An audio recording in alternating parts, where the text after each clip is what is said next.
Hey guys, John with Mojave Trails here, and today we're going to find out, can we survive with the Buudy heater when it's 13 below zero outside? Let's find out.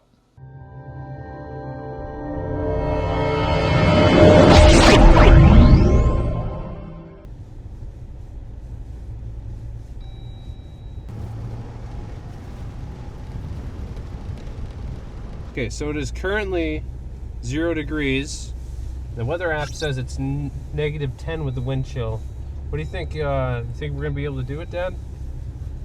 I think we're going to be able to do it. I don't know how warm we'll actually end up being, but yeah, let's go find out. With our hopes high, we set up shop and got ready to endure the bitter cold. Okay, we're inside the tune. Got it popped up.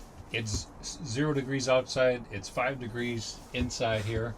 We're about to light the Buudy heater up. We got just our small little $50 Buudy heater.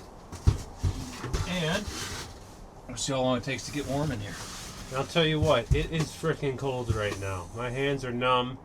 With all this camera stuff, it's just not fun. So let's hope it gets warm pretty quick here. The heater lit up nicely, and it didn't take long to get to work.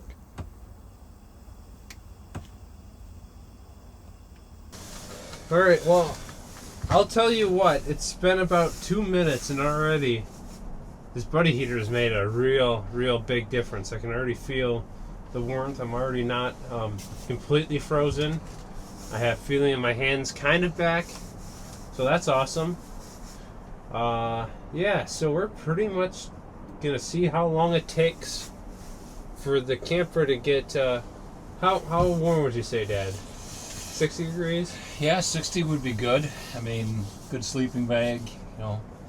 It's in the 40s, you'd be okay, but I'd say, yeah, 30s, 40s would be good if you're bundled up, be warm. So let's see how long it takes. Alright, so it has only been 20 minutes and it's already at 30 degrees, 32. That is kind of incredible, really, considering how small this heater is, and this is a fairly open space.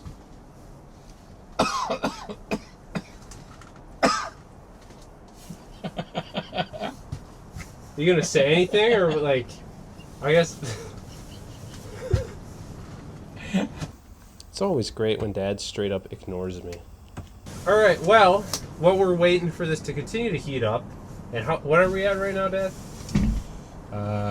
35 and a half degrees. Okay, let's go over some of the most frequently asked questions that we receive on Mojave Trails. So, one of the questions I can think of, Dad, is if somebody is in southern Wisconsin, new to overlanding, where are some good trails or places that they should go to kind of get their feet wet with the whole overlanding game? Yeah, so that is a good question. Wisconsin's a little bit hard because there's so much private land, especially in the southern part of the state. Mm-hmm. There are a few southern trails, but you have to be a member of like a four-wheel drive club to get access to them. And if you're new to overlanding, anywhere north, so you got the Schwamigan National Forest, you got the Nicolet National Forest, and you got a whole bunch of state forests. The Nicolet and the Schwamigan are well laid out. You can download the MVVM use map off of the government's website. Also, Onyx, Gaia, all those, you can upload those images, those maps, and so that's a good place to start.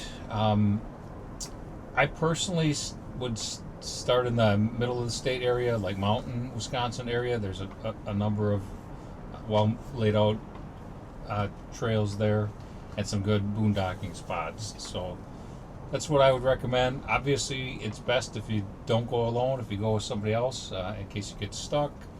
But those trails over in that area are, you know, pretty well groomed and should be a good place to begin. Yeah, we had a lot of fun when we went to Nicolet National Forest last time. It's a beautiful area, especially in the summer and fall. A lot of cool rivers, waterfalls, stuff like that. Really cool campsites. Definitely should check it out. Even if you're not even into overlanding, you just like camping, that's a great area.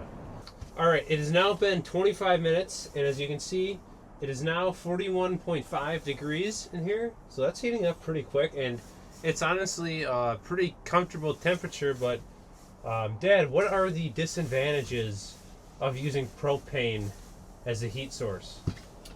So the number one disadvantage that people report is the condensation that builds up because of the way that propane burns. And you already see condensation here. This isn't from the propane. That's just because, it was 5 degrees when we started, and now we're heating the space up pretty quick. And so on metal, you're going to automatically get some condensation. Anytime you have two surfaces too, so underneath the bed, no matter what heat source you're using, you're going to have condensation that forms on the walls, on the outside, the inside, a little bit, no matter what. Some things you can do to combat that for propane is you just open up a little bit of a vent, either vent your windows, or in this case, we've got the max air fan. When I'm camping by myself in the wintertime, I open that up just the smallest amount, and I turn the fan on the lowest setting, and I leave the heater running all night long. I've never had an issue with it, burning the oxygen and having the sensor go off or anything like that. So I think it's completely safe. These things also have shut-off systems built in them. So I'm not personally not worried about that, but. So on that topic, though, of staying warm and comfortable in severe cold like this, what are some other things that you should be bringing and packing besides just a heater? Yeah, for me, number one would be my sleeping bag. I've got a down-filled 0-degree sleeping bag. It's an REI. And I know a lot of people like to sleep in a bed in kind of a scenario, and they bring their down comfort from home. But that's not what you really want to do. You want an outdoor down. It's different down. It's packaged differently, and the outer layer wrap of your sleeping bag is meant to handle moisture and the exchange of moisture. If you have a regular down sleeping, down blanket or comforter from home, it's going to get some of the condensation. It's going to get wet, and over, it doesn't take that long period of time, a couple of days. It's going to be like always damp and wet, and you're not going to be able to feel warm in it. So that's why you do want an outdoor rated down comforter. They do make down, outdoor rated comforters. I personally prefer a sleeping bag, but that's the number one thing for me. Number two, obviously clothes, layer up. You have a lot of layers on. You've got a lot of layers on. That's just kind of basic stuff. Good gloves, and then good hats. Like your style hat is definitely a lot more warm than mine. If I was going to be outside at all, I would have my Mad Bomber hat on like yours. And then having an exit strategy. Like if things are not going well, you want to be in a situation where you can get out or get help. Having communications, whether that's the Starlink satellite or whatever kind that you take, someone needs to know where you're at, and you have the ability to call for help if you need it. Those are just some of the basics that I think are important. Good shoes, good socks. Layers of socks, for sure. Layers of socks. I have and layers of wool. Wool is actually better than any of the other materials because it still maintains 80% of its warmth even when it gets wet. These are alpaca socks, and they're extremely comfortable. They're extremely lightweight, but they're also extremely warm. So, all right, quick update. It has been 45 minutes, and we're holding steady at 55.5 degrees. We're almost to 60, so I think we'll definitely reach 60 degrees before too long. And at that point, I would turn it down to low and just kind of try to maintain that temperature for myself. But I've got a sweatshirt on and probably take this coat off, and I'd be warm enough. And it's it's going to be hard to camp much colder than this. So I think you can, we've proven today that even with a little buddy heater inside your tune, outfitted correctly, you're going to be able to stay warm enough and be able to do winter camping if that's what you want to do. Certainly you could survive in this scenario without any problem as long as you have enough propane. Now, it was at this point that I began to suspect that the propane was affecting Dad. Just watch and see what happens. So speaking about the tune, Dad, what are your favorite things about it so far? Because it's now what? It's almost been 2 years, I want to say, since we got it. Okay, let's do that again. Ask, because the question that people is, what's my favorite thing about the tune? Okay. And then I'll kind of answer from there. That's what I said. You said, what is your favorite things about the tune? Okay, fine. So speaking about the tune, Dad, what is your favorite thing about it? What is your favorite thing about it? You just got done saying, what's your favorite?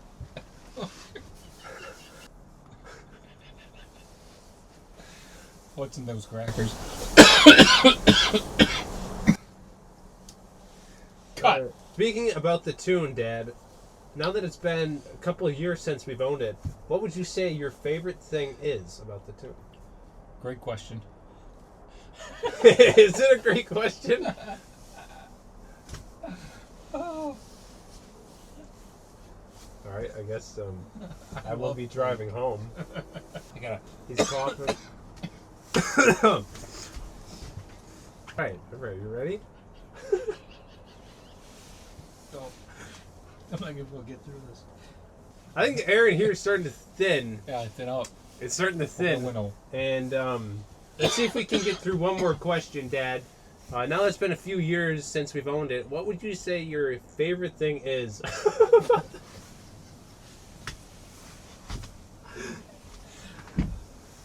About the tune?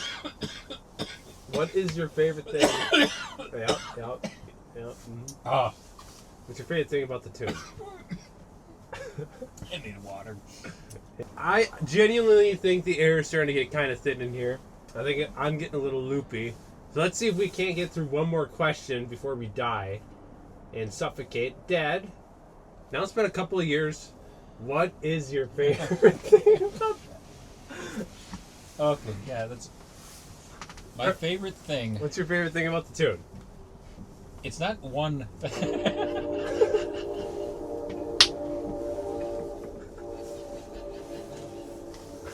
I don't know why I find that so funny. I don't know. I don't know what's going on. I don't know. Since it has now been a few years since we've owned it, what would you say your absolute favorite thing is about the tune? I would have to say the modularity of it. It makes me laugh every time I'm in here. It makes me giddy. I think this is where we're going to have to end the video. Dad, what is the current temperature inside here? Where are we at? Hang on, let's get to it's better. 57 degrees. 57 degrees, folks. And I'd say if we let that run any longer, I bet we could get to 60 pretty easily. We might not have enough air in here to live anymore. But open a, maybe crack a window or something, get the fan turned on, which I can see it's not. So I think that's where we're going to have to end the video. I would say we are successful in proving you can indeed stay warm with just a buddy heater out in sub-zero temperatures. So don't let the excuses stop you from going out and doing what you love. Get out there, explore nature, see God's creation, and stay warm. So we'll see you on the next one. We got new videos coming out. We should have 2 next week rolling out. That'll be next Wednesday and Saturday when you're watching this. So I can't wait. We will see you guys then.